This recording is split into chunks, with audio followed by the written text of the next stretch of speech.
We are on the road in Hays, Kansas at the Fall Field Day of the Ag Research Center in Hays, a part of K-State Research and Extension. And we're going to talk a little bit about sugarcane aphids in sorghum, and which has brought a big crowd out. And to talk about it is an entomologist, J.P. Michaud. And let's talk about this. This is something that we heard about it down south, but now here we're talking about it in central Kansas.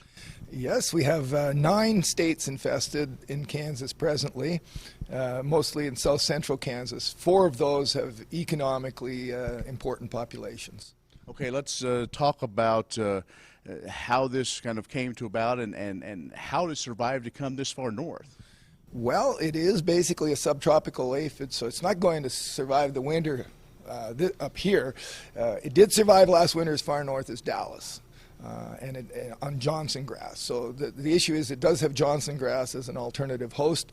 And also down south, a lot of the sorghum in that milder climates will resprout after harvesting. And so there's, resprouting sorghum could potentially host it as well.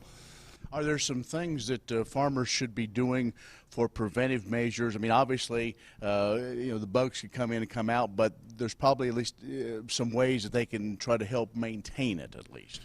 Well, you need to be vigilant. So it means going out and looking in the fields, and we've got good instructions, scouting guides online available through Extension Entomology website and many other sources on how to scout for these things, how to determine if you have treatable numbers.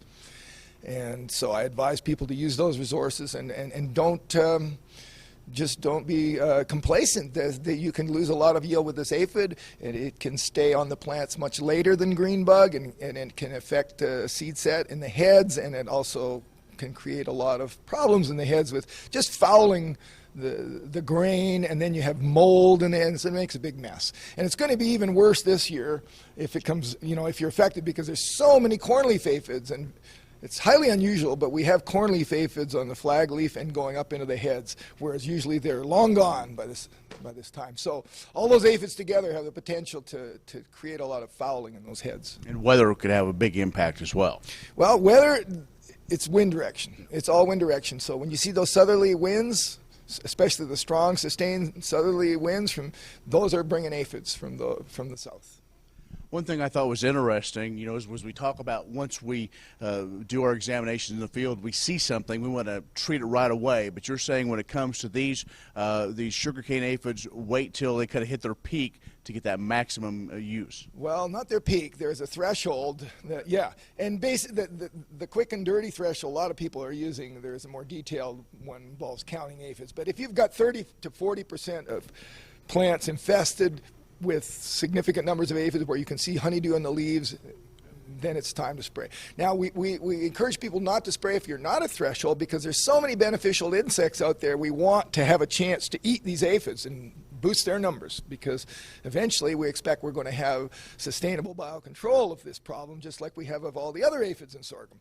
And so the challenge is, how do we preserve yield? We're going to have to spray something, but we also want to preserve the beneficials as best we can. And those beneficials, what are some of those things that farmers should look for if they are in their field that those are helping do the job? Well, if you go out there right now in the sorghum, there's a lot of these little hover flies. They look like tiny little wasps, but they hover in midair, and wasps don't do that. And then you'll see lady beetle larvae that look like little alligators feeding on the aphids, and the adult lady beetles, everybody knows what they look like. And we also have lacewings and a number of other more obscure predators that are not quite as conspicuous. But the big one for us here in Kansas is that convergent lady beetle. All right. Well, JP, again, thanks for the update, and we'll continue and look forward to hearing more of your research on how things are working here in Kansas. Thanks. Thank you. J.P. Michaud, who is an entomologist, K-State Research and Extension, on the road in Hays. That's the AgView. I'm Ken Rogers.